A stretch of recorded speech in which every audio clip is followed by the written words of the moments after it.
This is Nate Woods with Action Coach here with another Business Spotlight interview. I'm here with Denise. Hey, Denise, can you take just a minute to introduce yourself and your business for me? Yes, sir. Thank you, Nate. My name is Denise Leslie, and my company is Medical and Sports Massage. Awesome. So how long have you been running medical sports massage? And why did you get started in it initially? Certainly. I started medical and sports massage in 2011, and I've been servicing Sandy Springs for I'm coming into my 11th year now. And I started this company after doing 3 medical studies through Atlanta School of Massage and Emory University.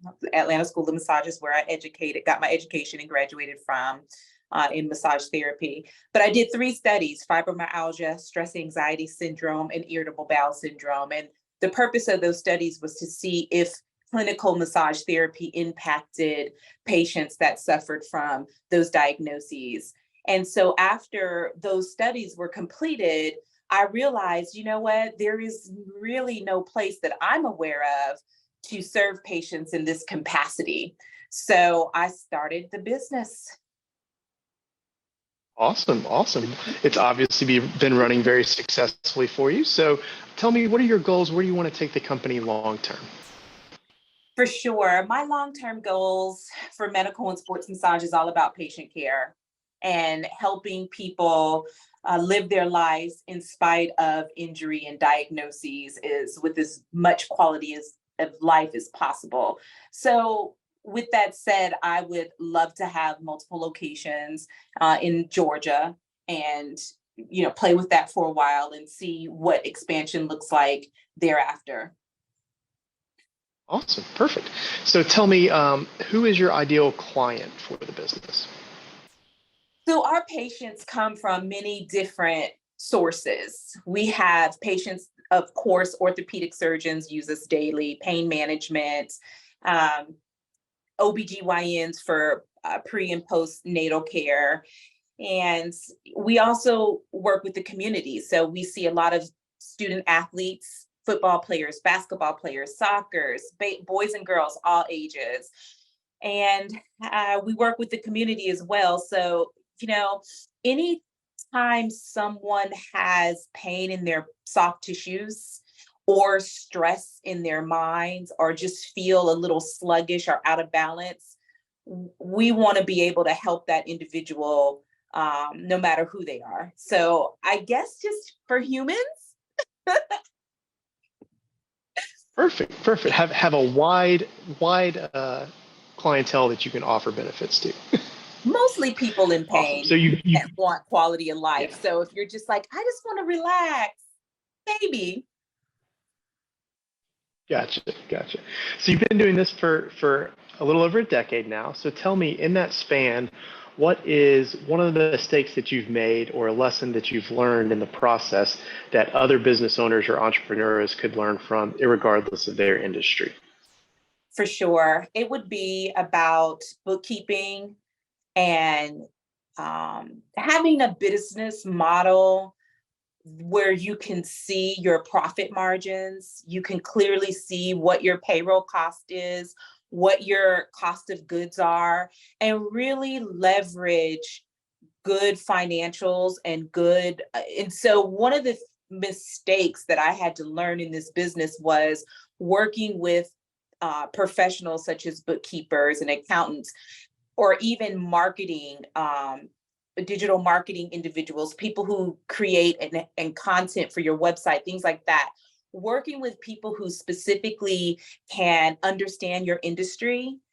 I had to figure it out with my bookkeeper on business models. Whereas if I went right in working with a bookkeeper that understands, okay, your payroll should be at 35%, your COGS should be at 10%. Here's a tax strategy here, versus like trial and error. So working with professionals that understand your niche business and starting your foundation off strong with your financials is the best advice I can give to a passion-seeking entrepreneur. I love that. Knowing your numbers is absolutely critical when you're running a business. So tell me who, as you've gone through this process, who's been the best coach or mentor that you've had along the way and why? Oh man, there's so many. I've had many different coaches. So I've had business coaches, all about the financials. I've had coaches to help me with the HR side of my business and employees and leadership. I've had just coaches on how to manage stress of being an entrepreneur in today's pulse of business. So if I had to pick one, they're all important. They're all important. I can't choose between my coaches. I've had Karina Ackerson with Ace, who's phenomenal. I've had Brooke, who owns her own business. Her whole thing, guys, is she unfucks vibes. And Okay.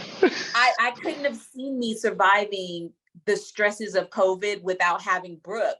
And she was an energy coach. She was an energy leader. Her whole thing is about energy and vibrational and reading people. It's amazing. So get a coach, guys. Get multiple coaches. Great advice. Great advice. So, what does the future look like for you in the business? Are there any challenges that you see as you continue to move forward? My biggest challenge right now is scaling up. So we're scaling up our business and figuring that piece out. It has lots of moving parts when you're scaling up. And for me, I have to figure out what's important because there's only so many hours in a day, so many days in a week, and time flies when you're having fun. So scaling up has been my biggest challenge. And as a matter of fact, my coaches and I are trying to figure out, a really good plan for scaling up and what does that look like? Because it has positive and negative impacts on your business if it's not managed properly. So scaling up has been a challenge. Absolutely. Absolutely. So, you gave a little bit of this earlier, but if you had to whittle it down to one specific piece of advice for a young person starting their first business today, what would that be? It would be work with professionals who understand how to profit in your industry. Awesome. Awesome. Great advice. So as we start to wind up here, what is the best way for people to stay in touch with you or learn more about you or medical and sports massage? Follow us on Instagram. It's Medical Sports Massage. I push out the best content. And our website is Live Life Pain Free. That's my motto, by the way. It's possible. So those are the two best ways. So much good content out there for you guys. Perfect. And I'll link both of those in the description so people can easily reference them. And then my last question for you today is what most inspires you as you continue to grow the business? The people that I serve and my employees being happy, that inspires me. Anytime I feel like, oh my goodness, I can go to my Google page and read a review and get resparked. And when my employees are like, yeah, I'm going on vacation, I need 2 weeks off, that makes me feel so good and successful. And it motivates me. So it's the patients and my employees for sure. Awesome. Awesome. Denise, thank you so much for joining me today and sharing your story. And I really appreciate it. Thank you. Thank you, Nate, for having me.